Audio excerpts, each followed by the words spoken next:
Урматтуу кыргыз эли, бүгүн шайлоонун 6-күнү.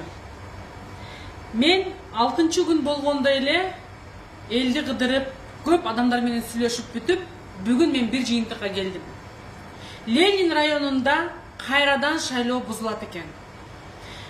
Эмнеге мен мындай ойго келдим? Биз кайрадан шайлоону бузбасак болбойт экен. Кыргызда бир сөз бар: саар оңолбогон кеч оңолбойт, кеч оңолбогон эч качан оңолбойт деген.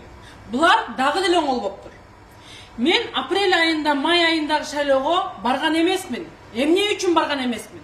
Себеби мен ошол списоктогу коррупционерлерди көрүп барган эмесмин.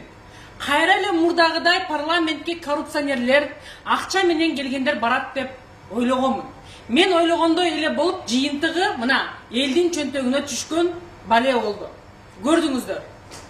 Бирок биз бир нерсени эске албай кетиптирбиз.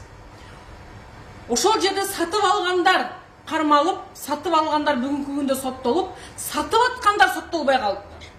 Ошондуктан мен ойлойм, кайрадан шайлоо болот экен деген жыйынтыкка келдим. Урматтуу менин оппоненттерим, силерге мен дагы бир жолу айтып коеюн. Дагы бир жолу эскертип коеюн. Эгерде бүгүнкүдөй кайрадан сатып алуу жолу менен барабыз десеңер, биз тажабастан кайрадан шайлоо өткөргөнгө барабыз. Мына мен бүгүн бир нече адамдар менен сүйлөштүм. Бир нече ортомчулар пайда болгон. Мына ортомчуларды өткөн кишилерди да көргөнбүз. Алар айтып атат: элге 1000 сомдон берип чыктык, акысына ортомчулугубуз үчүн биз 1000 сомдон алдык деп. Урматтуу оппоненттерим, токтоткула. Эгер токтотпосоңор, эртең урматтуу президентибиз Садыр Жапаровдун айтканы чын болсо, түрмөдө отурасыңар. Түрмөдө отуруп жөн эле, мына мен өзүм күбөмүн. Ошол эле 18 миллионду чыгашаны төлөбөстөн башка чоң сумманы мамлекетке төлөп бересиңер.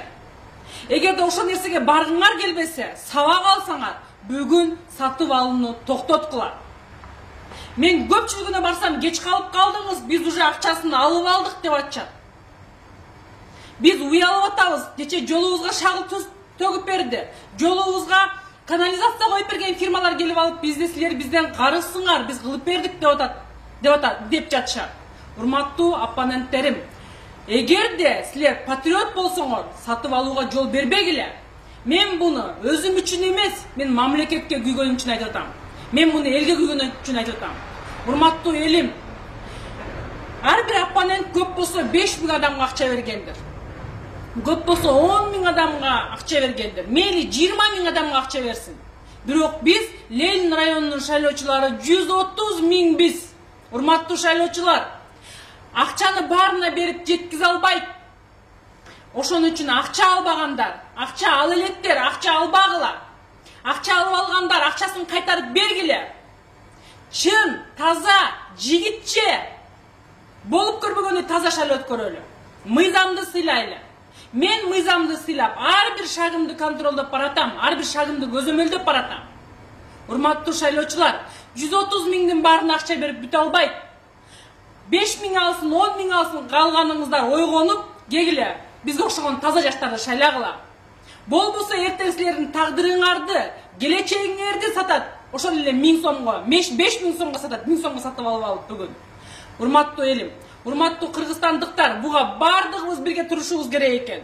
Мен бүгүн күйбөгөн жерим гүл болуп атат. Ушуну угуп алып.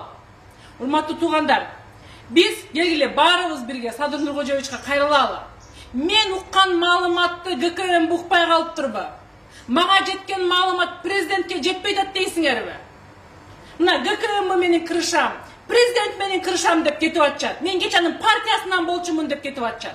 Мына мен эшигим алдына келип алып, добушуңду, бараткан жолуңду сат деп келип атышат. Мен канча сом турасың деп атышат. Мен сен канча сом турасың деп кетирдим.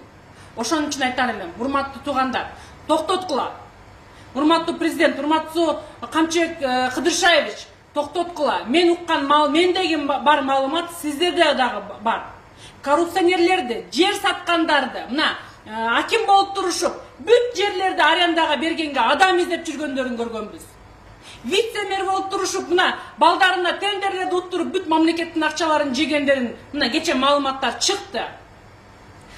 Ачык маалымат булактарында булардын бардыгы бар. мамлекеттин жерин саткандарды бүгүн мына парламентке выборго баратышат. Булардын кантип өткөндүгү тууралуу менде аябай табышмактуу ойлор болуп атат. Же биздин келечегибиз, биздин жолубуз ушулбу? Ошон үчүн мен айтар элем. Биздин келечек, урматтуу эл, урматтуу кыргызстандыктар, урматтуу Ленин районунун шайлоочулары. Биз 1000 сомдук эмеспиз деп 1000 сомун кайтарып бергиле. Bizdi шайлагыла, biz ошон патриотторду шайлагыла. Болбосо бүгүн 1000 сом менен силерди сатып алып, барып алып эртең ошол жерде балык депутат, дүжүр депутат болуп туруп бербесе, мына мага кайрылып, ушул жерде жашаймын мен. Кайра көрүшөбүз ушул жерден. Рахмат барыңыздарга.